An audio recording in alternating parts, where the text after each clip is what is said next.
पुण्याच्या धावपळीतून 2 दिवस निवांत घालवण्यासाठी आम्ही निघालो थेट अलिबागला.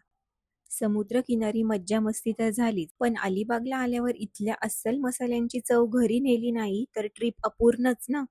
म्हणून आम्ही आलो रामेश्वर मंदिराजवळ असलेल्या या पूजा कोकण फूड्समध्ये. दुकानात पाऊल ठेवताच मसाल्यांच्या त्या खमंग वासाने आमचं मन प्रसन्न झालं. इथं काय नव्हतं, ताटातली चव वाढवणारे कुरकुरीत पापड, विविध प्रकारचे लोणचे आणि कोकणची खास ओळख असलेली आमसूल. इथे प्रत्येक गोष्ट अगदी घरगुती आणि फ्रेश वाटते. पुण्याला गेल्यावर सुद्धा या अलिबागच्या आठवणी आणि तीच चव जपण्यासाठी आम्ही घरच्या साठवणीसाठी भरपूर मालवणी मसाले आणि पापडांची खरेदी केली.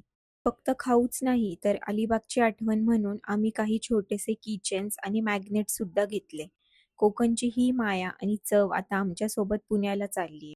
तुम्हाला रामेश्वर मंदिर ब्लॉग पाहायचा असेल तर खालच्या लिंकवर क्लिक करा.